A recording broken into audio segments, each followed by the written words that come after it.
ಮಗನ ಇನ್ನು ಚಿಕ್ಕ ಮಗು ಅಂತ ಅನ್ಕೊಂಡಿದಾರ? ಯಾವಾಗ ಬೇಕಾದ್ರೆ ಅವಾಗ ಕೈ ಎತ್ತಾರಲ್ಲ. ನನಗ್ ಗೊತ್ತಿರೋ ಹಾಗೆ ಅತ್ತೆ ಹೊಡಿದೇನೆ ಬಿಟ್ಟಿರೋದು ಇಬ್ಬರನ್ನ. ಯಾರನ್ನ? ಒಂದು ಅಳಿಯನ್ನ, ಎರಡನೇದು ಗಂಡನ್ನ. ಅಪ್ಪನ್ಗಂತೂ ಅಂತ ಪರಿಸ್ಥಿತಿ ಬರಲ್ಲ, ಆದ್ರೆ ನಿನಗಂತೂ ಯಾವತ್ತೋ ಒಂದಿನ ಈ ಥರದ ಸನ್ಮಾನ ಇರುತ್ತೆ. ಸುಮ್ನೆ ಬಾಮೈದ. ಮನೆ ಅಳಿಯನ್ನ ಯಾರಾದ್ರೂ ಹಾಗೆ ಹೊಡಿತಾರ ಏನು? ಅಪ್ಪಿ ತಪ್ಪಿ ನೀನ್ ಯಾವತ್ತು ಅಮ್ಮವ್ರ ಮೇಲೆ ಪಂಚ್ ಹಾಕ್ಬೇಡ. 32 ಹಲ್ಲು ಉದುರಿಸ್ಬಿಡ್ತಾಳೆ. ನಾನೇನು ಅಷ್ಟು ಅಮಾಯಕ ಅಲ್ಲ. ಇನ್ಯಾವ ವಿಷಯದಲ್ಲಾದ್ರೂ ಹಾಸ್ಯ ಮಾಡ್ತೀನಿ ಹೊರತು ಅಮ್ಮನವ್ರ ವಿಷಯದಲ್ಲಿ ಮಾತ್ರ ಚಿಕ್ಕ ಮಾತು ಕೂಡ ಅನ್ನಲ್ಲ ಅಂದ್ರೆ ಅನ್ನಲ್ಲ. ಏನ್ರಿ, ನಿಮ್ಗೆ ಈಗ್ಲೇ ಹೇಳ್ತಿದ್ದೀನಿ, ಇನ್ನೊಂದ್ಸರಿ ಅತ್ತೆ ನಿಮ್ಮೇಲೆ ಏನಾದ್ರೂ ಕೈ ಮಾಡಿದ್ರು ಅಂದ್ರೆ ಆ ಕ್ಷಣನೇ ನಾವು ಮನೆ ಬಿಟ್ಟು ಹೋಗೋಣ. ನಿಮ್ಮಂತ ಅವಕಾಶ ನಮಗಿಲ್ಲ. ಅತ್ತೆ ಕೈ ಎತ್ತಿದ್ರು, ಮಾವ ಕಾಲೆತ್ತಿದ್ರು ಮನೆ ಬಿಟ್ಟು ಹೋಗ್ತೀವಿ ಅನ್ನೋ ಮಾತನ್ನ ಮಾತಾಡಲ್ಲ. ವಯಸ್ಸು ಹೆಚ್ಚಾಗ್ತಿರೋ ಹಾಗೆ ಅತ್ತೆಗೆ ಕೋಪ ಕೂಡ ಜಾಸ್ತಿ ಆಗ್ತಿದೆ. ನಮ್ಮ ಮನೆ ಒಳಗೆ ಯಾವಾಗ ಯಾರು ಬರ್ತಾರೋ, ಯಾವಾಗ ಏನ್ ನಡೆಯುತ್ತೋ ನಿಜವಾಗ್ಲೂ ಅರ್ಥ ಆಗ್ತಿಲ್ಲ. ಪರಿಸ್ಥಿತಿ ವಿಚಿತ್ರವಾಗಿ ತಯಾರಾಗಿದೆ ಅನ್ಕೊಳ್ಳಿ. ಇನ್ನೊಂದು ವಿಷಯ ಏನು ಅಂದ್ರೆ, ಇದಕ್ಕೂ ಮುಂಚೆ ನಿಹಾರಿಕಾಗೆ ದೇವ್ರ ಮನೆಗೆ ಹೋಗಿ ದೀಪ ಹಚ್ಚು ಅಂದ್ರೆ ದೊಡ್ಡ ಹುಲಿನ ನೋಡಿದ ಹಾಗೆ ಭಯ ಪಡ್ತಿದ್ಲು. 2 ದಿನದಿಂದ ಮಾತ್ರ ಆರಾಮ ಪೂಜೆ ಕಾರ್ಯಕ್ರಮ ಮಾಡ್ತಾ ಇದ್ದಾಳೆ. ಹೌದು, ಆ ವಿಷಯ ಮಾತ್ರ ತುಂಬಾ ವಂಡರ್ ಆಗಿದೆ. ನನ್ನ ಕೈಯಲ್ಲಂತೂ ನಂಬೋಕಾಗ್ತಿಲ್ಲ. ಈ ಪ್ರಕಾರ ನೋಡ್ತಿದ್ರೆ ದೇವ್ರ ಮನೆ ಒಳಗೆ ಯಾರಾದ್ರೂ ಹೋಗ್ಬೋದು ಅಂತ ಅನ್ನಿಸ್ತಿದೆ. ಸಿಸ್ಟರ್, ನೀನು ನನ್ನ ಹೆಂಡತಿ ಒಂದು ಸರಿ ಟ್ರೈ ಮಾಡ್ಬೋದಲ್ವಾ? ನಮಗಂತ ಸೀನಿಲ್ಲ. ಅಂಥ ಪ್ರಯೋಗನ ನಮ್ಮೇಲ್ ಮಾಡ್ಬೇಡ ಅಣ್ಣ. ಪ್ರಯತ್ನಿಸಿದ್ರೆ ಹೋಗೋದೇನಿದ್ಯಮ್ಮ? ನೀನ್ ಹೋಗಲ್ಲ, ನಾವು ಹೋಗ್ತೀವಿ. ಇದಕ್ಕೂ ಮೊದಲು ಒಂದ್ಸಾರಿ ನಮ್ಮಿಬ್ರಿಗೂ ಎಕ್ಸ್ಪೀರಿಯನ್ಸ್ ಆಗಿದೆಯಲ್ಲ. ಆವಾಗ ಬೇರೆ ಇವಾಗ ಬೇರೆ. ಮನೆ ಪರಿಸ್ಥಿತಿಯಲ್ಲಿ ಯಾವುದೋ ಬದಲಾವಣೆ ಆಗಿದೆ ಅನಿಸ್ತಿದೆ. ನೀವು ಏನಾದರೂ ಹೋಗ್ಬೇಕನ್ಕೊಂಡ್ರೆ ಅತ್ತೆಯವ್ರ ಕಡೆಯಿಂದ ಗೌರವ, ಮರ್ಯಾದೆ, ಬೆಲೆ ಒಂದೇ ಸರಿ ಪ್ಯಾಕೇಜ್ ಹಾಕಿ ಬಂದ್ಬಿಡುತ್ತೆ. ನೀನ್ ನಮ್ಮನ್ನೇನು ಎನ್ಕರೇಜ್ ಮಾಡೋ ಅವಶ್ಯಕತೆ ಇಲ್ಲ. ಇಲ್ಲಕ್ಕ, ಭಾವ ಹೇಳ್ದಾಗೆ ಟ್ರೈ ಮಾಡೋದು ಒಳ್ಳೇದೇ ಅನ್ನಿಸ್ತಿದೆ. ಪೂಜೆ ಗೊತ್ತಿಲ್ದಿರೋ ನಿಹಾರಿಕಾನೇ ದೇವ್ರ ಮನೆ ಒಳಗಡೆ ಹೋದ್ಲು ಅಂದ್ರೆ ನೀವ್ಯಾಕೆ ಹೋಗಕ್ಕಾಗಲ್ಲ? ಭಾವ ಹೇಳ್ದಾಗೆ ನಮ್ಮ ಮನೆಯಲ್ಲಿ ಖಂಡಿತವಾಗ್ಲೂ ಏನೋ ಬದಲಾವಣೆ ಆಗಿದೆ ಅನ್ನೋದ್ರಲ್ಲಿ ಅನುಮಾನನೇ ಇಲ್ಲ. ನೀವು ಪೂಜೆ ಮಾಡದೇ ಇರೋದ್ರಿಂದನೇ ಅಪ್ಪ ಅಮ್ಮನ ದೃಷ್ಟಿಲಿ ನಾವೆಲ್ಲರೂ ಕೀಳಾಗ್ಬಿಟ್ಟಿದ್ದೀವಿ. ಅದೇ ನೀವು ಮಾಡಿದ್ರಿ ಅಂತ ಅನ್ಕೊಳ್ಳಿ, ಅವನಿಗೆ ನಿಹಾರಿಕಾಗೆ ರೆಸ್ಪೆಕ್ಟ್ ಸಿಕ್ಕಾಗೆ ನಿಮ್ಗೂ ಸಿಗುತ್ತೆ. ಚೆನ್ನಾಗಿ ಯೋಚಿಸ್ ನೋಡಿ. ಕ್ರಾಂತಿ ಚಳುವಳಿ ಪ್ರಯತ್ನದಿಂದನೇ ಶುರುವಾಗುತ್ತೆ ವಸಂತ. ಅಮೂಲ್ಯವಾದ ಅವಕಾಶಗಳು ಎಲ್ಲ ಸಮಯದಲ್ಲೂ ಬರಲ್ಲ ಅನ್ನೋ ಹಾಗೆ ಅವ್ರು ಬಾಗ್ಲು ತಟ್ಟದಾಗ್ಲೇ ನಾವು ಓಪನ್ ಮಾಡಬೇಕು.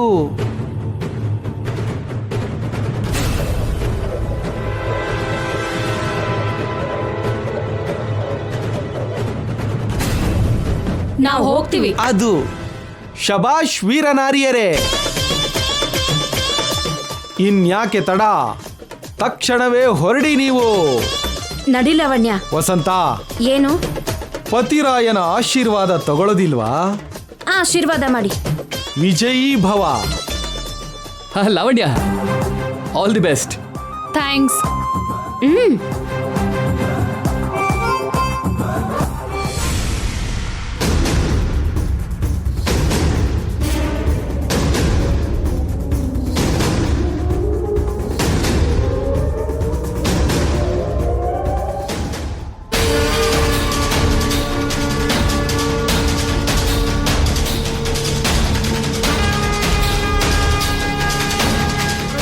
ಲಾವಣ್ಯ, ಏನದ್ಕೆ? ಅವರೇನೋ ಚೆನ್ನಾಗಿ ಎನ್ಕರೇಜ್ ಮಾಡಿ ಕಳಿಸಿದ್ರು, ಆದ್ರೆ ಅಲ್ಲಿ ಬಂದಿದ್ದ ಧೈರ್ಯ ಇಲ್ಲಿಗೆ ಬಂದ್ಮೇಲೆ ಹೋಯ್ತು. ಹೆಚ್ಚು ಕಡಿಮೆ ನನ್ನ ಪರಿಸ್ಥಿತಿನೂ ಹಾಗೆ ಇದೆ. ವಾಪಸ್ ಹೋಗ್ಬಿಡಣ್ವಾ? ಬೇಡ ಬೇಡ, ಅವ್ರ ಮುಂದೆ ನಮ್ಮ ಮರ್ಯಾದೆ ಹೋಗುತ್ತೆ. ಅಣ್ಣ ಕಿಂಡಲ್ ಮಾಡೋದ್ರ ಬಗ್ಗೆ ನಮ್ಗೆಲ್ಲ ಗೊತ್ತಿದೆ ಅಲ್ವಾ, ಆಡ್ಕೋತಾನೆ. ಕಾಲಿಡೋಣ ಅಂತೀಯಾ? ಇಡೋಣ. ಹಾಗಾದ್ರೆ ಮೊದ್ಲು ನೀನ್ ಹೋಗು. ಮೊದ್ಲು ನೀನ್ ಹೋಗು. ನೀನ್ ಈ ಮನೆ ದೊಡ್ಡ ಸೊಸೆ, ನೀನೇ ಮೊದ್ಲು. ನೀನು ಈ ಮನೆ ದೊಡ್ಡ ಮಗಳು, ನೀನೇ ಮೊದ್ಲು. ಒಂದ್ ಕೆಲ್ಸ ಮಾಡೋಣ. ಏನು? ಇಬ್ರು ಒಂದೇ ಸಲ ಕಾಲಿಡೋಣ. ಈ ಯೋಚನೆ ಏನೋ ಚೆನ್ನಾಗಿದೆ. ಸರಿ.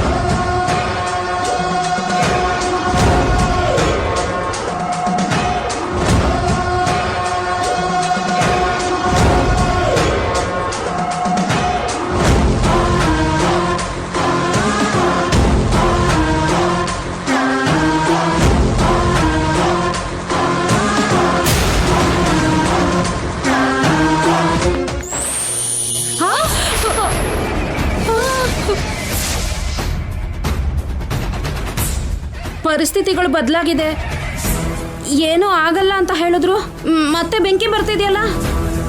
ಅದೇ ಅಲ್ವಾ, ಇನ್ನೊಂದ್ಸಲ ಟ್ರೈ ಮಾಡೋಣವಾ? ಮಾಡೋಣ.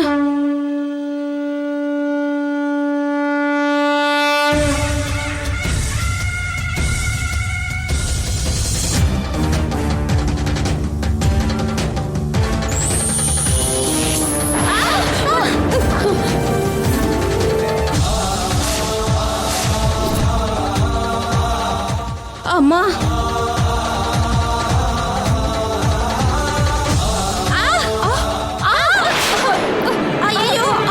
ಅಯ್ಯೋ ವಸಂತ ಅವರೇ ಎದ್ದೇಳು.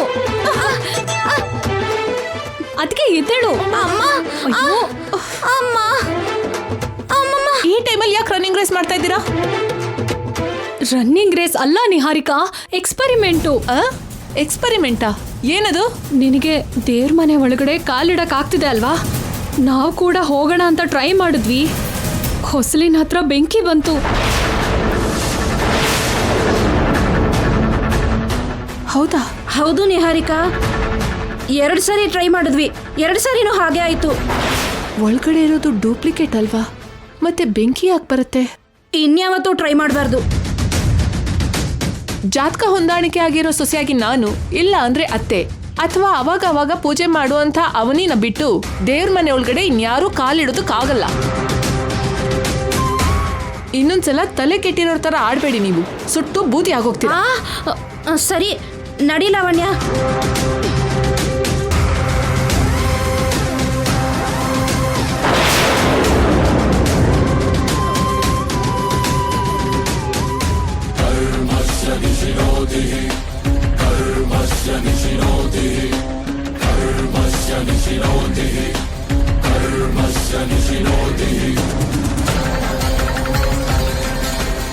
ವಿಜಯ ಸಾಧಿಸಿದ್ರಾ?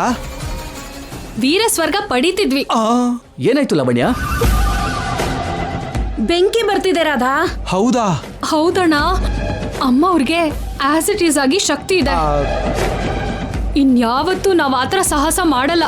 ಸರಿ ಸರಿ, ಮೊದಲು ನೀವಿಬ್ರು ಕುತ್ಕೊಂಡು ರಿಲ್ಯಾಕ್ಸ್ ಮಾಡ್ಕೊಳ್ಳಿ. ಕೂತ್ಕೊಳ್ಳಿ. ನೀನು ಕುತ್ಕೋ.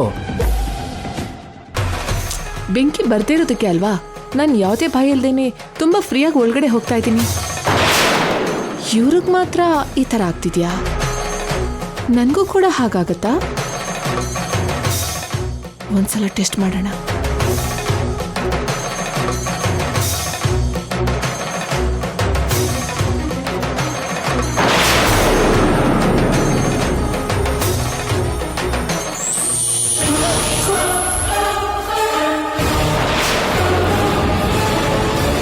ಮೈ ಗಾಡ್, ಮತ್ತೆ ಬೆಂಕಿ ಬರ್ತಿದ್ಯಲ್ಲ, ಯಾಕೆ?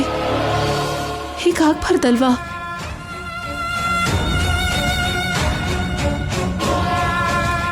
ಏನ್ ಲಡ್ಡು, ಈ ಟೈಮಲ್ಲಿ ದೇವ್ರ ಮನೇಲಿ ಏನ್ ಮಾಡ್ತಾ ಇದೀಯಾ?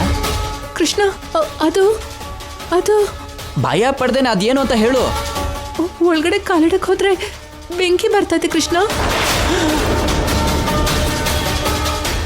ಹೌದಾ? ಒಳಗಡೆ ಇರೋದು ನಕಲಿ ಆಗಿರೋದಕ್ಕೆ ನಾನು ಪೂಜೆ ಮಾಡಿ ದೀಪ ಹಚ್ತಾ ಇರೋ ಹಾಗೆ ಬಿಲ್ಡಪ್ ಕೊಡ್ತಾ ಇದ್ದೆ. ಇನ್ನು ನಾಳೆಯಿಂದ ಹೇಗ್ ಮಾಡೋಕ್ಕಾಗತ್ತೆ? ದೇವಿ, ಚಿಂತೆ ಮಾಡಬೇಡ ದೇವಿ. ಬೆಂಕಿ ಬರ್ದೇ ಇರೋ ಥರ ವರನ ನಿನಗೆ ಪ್ರಸಾದಿಸಬಲ್ಲೆ. ಏನು?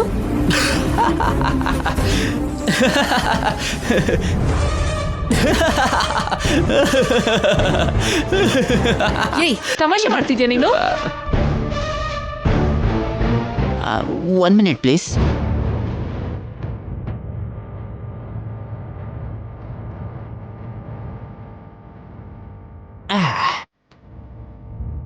ಇಲ್ಲೋಡು, ಎಲ್ಲ ಇದ್ರ ಮಹಿಮೆ. ಏನೂ ಅರ್ಥ ಆಗ್ಲಿಲ್ಲ ನಂಗೆ. ನನ್ನ ಜೊತೆ ಬಾ, ಹೇಳ್ತೀನಿ. ಇಲ್ಲೋಡು, ನೋಡು, ಇಲ್ಲಿ ಸ್ವಿಚ್ ಹಾಕಿದ್ರೆ ಅಲ್ಲಿ ಬೆಂಕಿ ಬರುತ್ತೆ. ಈ ಸೆಟಪ್ ಎಲ್ಲ ನನ್ನ ಪ್ಲಾನೇ. ಯಾಕೆ? ಅಣ್ಣ ಅದಕ್ಕೆ ಮಾತಾಡೋದನ್ನ ನಾನು ದೂರದಿಂದ ಕೇಳಿಸ್ಕೊಂಡೆ. ಅದಕ್ಕೆ ಅಕ್ಕ ಅದಕ್ಕೆ ಒಳಗಡೆ ಹೋಗ್ಬಾರ್ದು ಅಂತ ತಕ್ಷಣ ಕೋಣೆಗೆ ಇದನ್ನಿಟ್ಬಿಟ್ಟೆ. ಈ ಪ್ಲಸ್ ಮೈನಸ್ ವೈರ್ನ ಕನೆಕ್ಟ್ ಮಾಡಿ ಇಲ್ಲಿ ಸ್ವಿಚ್ ಹಾಕಿದ್ರೆ ಆ ಕಡೆ ಸ್ಪಾರ್ಕ್ ಬಂತು. ಅದು ಅಮ್ಮನವ್ರ ಮಹಿಮೆ ಅಂತ ಹೇಳಿ ಓಡ್ ಹೋಗ್ಬಿಟ್ರು ದಡ್ರು. ಆದ್ರೂ ಯಾಕೆ ಈ ತರ ಮಾಡ್ದೆ? ಅವ್ರು ಕೂಡ ಒಳಗಡೆ ಹೋಗ್ಬಿಟ್ರೆ ನಿನಗೆ ಬೆಲೆ ಎಲ್ಲಿರುತ್ತೆ ಬಂಗಾರ? ಅದಕ್ಕೆ ಹಾಗೆ ಮಾಡಿದ್ದು. ಹೇಗಿದೆ ನನ್ನ ಐಡಿಯಾ? ಇಷ್ಟು ದಿನಕ್ಕೆ ನನ್ ಗಂಡ ಒಂದ್ ಒಳ್ಳೆ ಕೆಲಸ ಮಾಡಿದಾನೆ. ಮತ್ತೆ ನನ್ನ ಹೆಂಡತಿ ನಾನು ಕಾಪಾಡ್ಕೋಬೇಕಲ್ವಾ? ಒಂದ್ ನಿಮಿಷ ಇವಾಗ ಕೊಡು.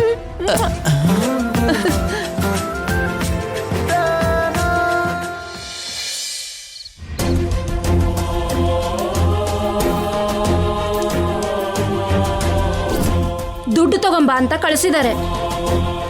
ಕೇಳಲಿಲ್ಲ ಅಕ್ಕ, ಕತ್ತು ಹಿಡಿದು ಇವಳನ್ನ ಆಚೆ ತಳ್ಳಿದ್ದಾರೆ. ಹಸಿರು ಬಣ್ಣದ ಹಾಕಿರೋ ಹಾಗಿದ್ದ ಹೊಲಗಳ ಮೇಲೆ ಇದಕ್ಕಿದ್ದಾಗೆ ಮಿಡತೆ ದಾಳಿ ಮಾಡಿದೆ.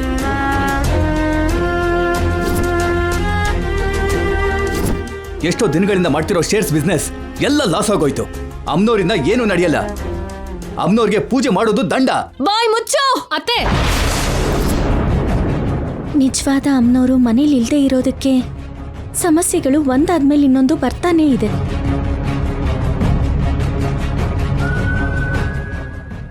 ಅವನಿ ಅವನಿ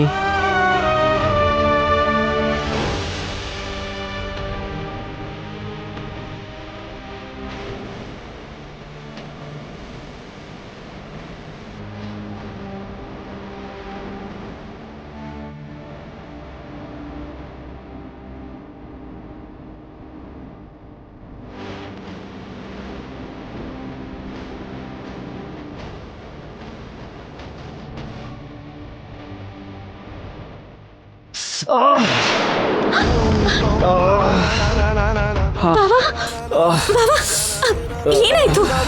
ಬೆರಳು ಕುಯ್ಕೊಂಡೆ. ಅಯ್ಯೋ ಹೌದಾ? ತೋರ್ಸು ತೋರ್ಸು ಬಾವಾ.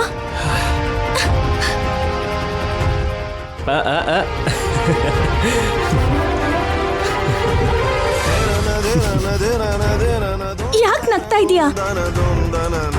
ಕಟ್ಟಾಗಿರೋದು ಬೆರಳಲ್ಲ, ಮನ್ಸು.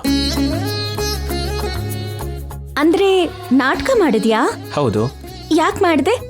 ಅವನಿ ಅವನಿ ಅಂತ ಕರೆದೆ, ಏನು ಮಾತಾಡ್ಲಿಲ್ಲ. ಏನೋ ಯೋಚನೆ ಮಾಡ್ತಾ ಇದ್ದೆ.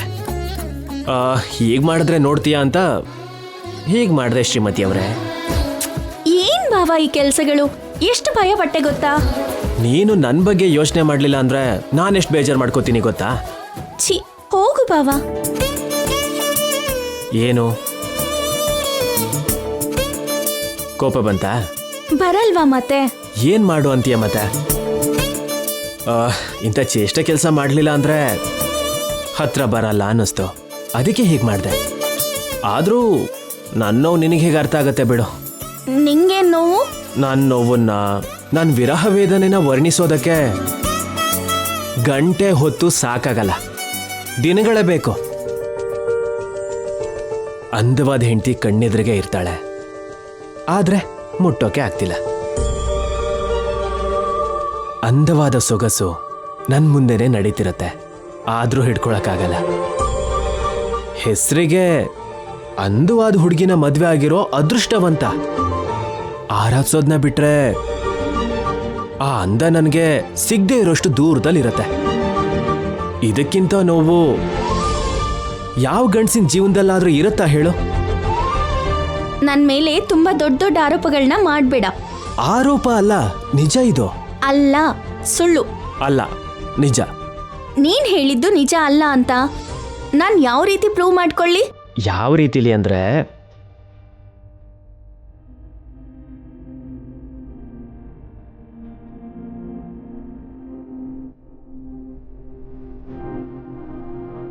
ಹೇಗೆ ಪ್ರೂವ್ ಮಾಡ್ಕೋಬೇಕು ಅಂದ್ರೆ,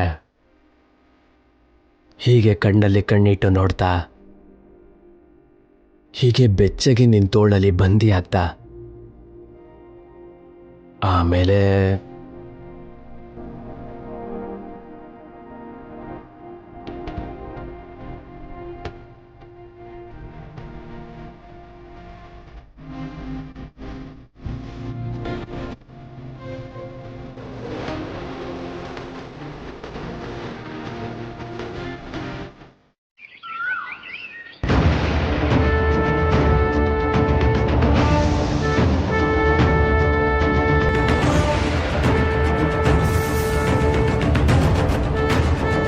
ರಿಂಗ್ ಆಗ್ತಿದೆ, ಪವನ್ ಫೋನ್ ರಿಸೀವ್ ಮಾಡ್ತಾ ಇಲ್ಲ. ವರದಕ್ಷಿಣೆ ತಂದ್ರೇನೆ ಕಾವ್ಯನ ಸೇರಿಸ್ಕೊಳ್ಳೋದು, ಇಲ್ಲ ಅಂದ್ರೆ ಕಾವ್ಯ ಯಾವುದೋ ಕೆರೆನೋ ಬಾವಿನೋ ನೋಡ್ಕೋಬೇಕು ಅಂತ ಅವರು ಫಿಕ್ಸ್ ಆಗೋಗಿದ್ದಾರೆ ಭಾವ. ಅವ್ರ ಮನೆ ನೋಡಿದ್ರೆ ಹಾಗೆ ಇದೆ. ಹೌದೇನೋ, ಸ್ವಲ್ಪ ಸಮಯ ಕೊಡಿ ಅಂತ ಕೇಳಿದ್ಲು. ಇಲ್ಲಿವರೆಗೂ ಯಾವುದೇ ಪ್ರಯತ್ನ ಮಾಡ್ತಿರೋ ಹಾಗೆ ಕಾಣಿಸ್ತಾ ಇಲ್ಲಪ್ಪ. ಅವನ ಮೇಲೆ ನೀವಿನ್ನೂ ಫೋರ್ಸ್ ಹಾಕ್ಬೇಕು ಬಾವಾ. ವೇದವತಿ ಅವರೇ, ವೇದವತಿ ಅವರೇ,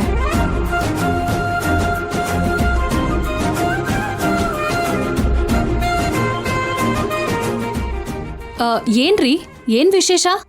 ವೇದವತಿ ಅವ್ರು ಬರ್ಲಿ ಹೇಳ್ತೀನಿ. ಅತ್ತೆಗಿಂತ ಮೊದಲು ದೊಡ್ಡ ಸೊಸೆಗೆ ಹೇಳೋ ಅಂತ ದಿನ ಯಾವಾಗ ಬರುತ್ತೋ ಏನೋ.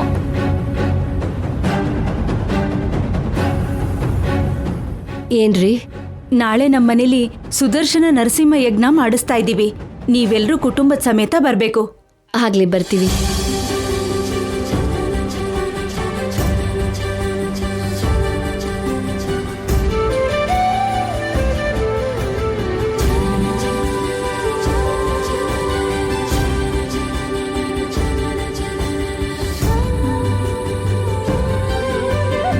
ನಿಮ್ ಚಿಕ್ಕ ಸೊಸೆಯಲ್ಲಿ ಅವರು ಒಳಗಡೆ ತುಂಬಾ ಬ್ಯುಸಿಯಾಗಿರ್ತಾರೆ. ನೀವು ಕಾವ್ಯಾಗ ಹಚ್ಚಿ ಸಾಕು.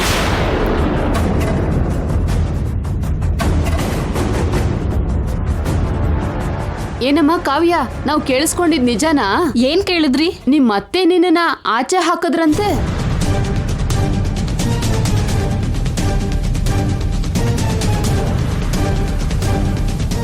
ಮೊದ್ಲೊಂದ್ಸಲ ಹೀಗೆ ಆಗಿತ್ತು. ಇಷ್ಟಕ್ಕೂ ಏನ್ ಪ್ರಾಬ್ಲಮ್? ಅತ್ತೆ ಕಷ್ಟನಾ ಗಂಡನ್ ಕಷ್ಟನಾ? ವರದಕ್ಷಿಣೆ ವಿಷಯ ಅಂತ ಕೇಳ್ಪಟ್ಟೆ. ವರದಕ್ಷಿಣೆ ಬಗ್ಗೆ ಏನೂ ಇಲ್ಲ ಬಿಡು. ವೇದವತಿ ಅವ್ರಿಗೆ ಏನ್ ದುಡ್ಡು ಕಡಿಮೆನಾ? ವರದಕ್ಷಿಣೆ ಸಮಸ್ಯೆ ಆಗಿದ್ರೆ ಅವ್ರನ್ನ ಕರೆಸಿ ಎಷ್ಟು ಬೇಕೋ ಅಷ್ಟು ಮುಖದ ಮೇಲೆ ಎಸ್ತು ಕಳಿಸ್ತಿದ್ರು ಅಂತ ನೀವ್ ಅನ್ಕೋತಿದ್ದೀರಾ? ಯಾವ ಮನೇಲಿ ಏನಿರ್ಬೇಕೋ ಹಾಗೆ ಇರುತ್ತೆ. ಅಂದ್ರೆ ಏನ್ ಪೃಥ್ವಿರಾಜ್ ಅವರೇ? ದೂರದ ಬೆಟ್ಟ ನುಣ್ಣಗೆ ಅಂತಾರಲ್ವಾ, ಅದು. ನಮ್ಗೇನು ಅರ್ಥ ಆಗ್ಲಿಲ್ಲ. ಅರ್ಥ ಆಗ್ತಾ ಇರೋದು ಒಳ್ಳೇದ್ ಬಿಡಿ. ವಸಂತ ಅವ್ರೆ, ನೀವಾದ್ರೂ ಹೇಳಿ. ದುಡ್ಡು ಕೇಳ್ತಿದ್ದ ಹಾಗೇನೆ ನಮ್ಮಮ್ಮ ಅವರು ಎಡಗೈಯಲ್ಲಿ ಬಿಸಾಕ್ಬಿಡ್ತಾರೆ ಅಂತ ನೀವೇನ್ ಅನ್ಕೋಬೇಡಿ. ಯಾವಾಗ ಕೊಡ್ಬೇಕು, ಯಾಕೆ ಕೊಡ್ಬೇಕು, ಯಾರಿಗೆ ಕೊಡ್ಬೇಕು ಅಂತ ನಮಗ್ ಗೊತ್ತು ವಸಂತ. ಏನೋ ಮಾತಿನ ವರ್ಷಗೆ ಹೇಳ್ದೆ ಅಮ್ಮ. ಮಾತಿನ ವರ್ಷಗಂದ್ರು ಮನ್ಸಲ್ಲಿ ಇರೋತಾನೆ ನೀನ್ ಹೇಳಿದ್ದು. ಅದ್ ಹಾಗಲ್ಲಪ್ಪ. ದುಡ್ಡಿನ ವಿಷಯದಲ್ಲಿ ನಿಮ್ಮನೇಲೆ ಏನು ನಡೀತಾ ಇದೆ ಅಂತ ನಿಮ್ ಮಾತಿಂದಾನೇ ಅರ್ಥ ಆಗ್ತಿದೆ.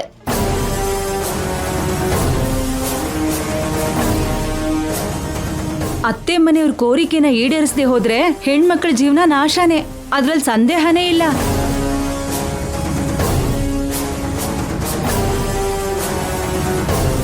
ಇದನ್ನೆಲ್ಲ ನೋಡ್ತಾ ಇದ್ರೆ ಕಾವ್ಯ ಜೀವನ ತವ್ರ ಮನೆಯಲ್ಲೇ ಕಳಿಬೇಕಾಗುತ್ತೇನೋ.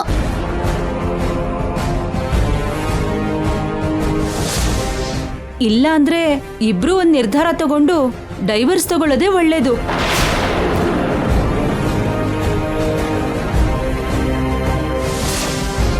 ದಿನ ಜಗಳ ಆಡೋದಕ್ಕಿಂತ ಅದೇ ಮೇಲು. ಸಾಕ್, ನಿಲ್ಲಿಸ್ತೀರಾ?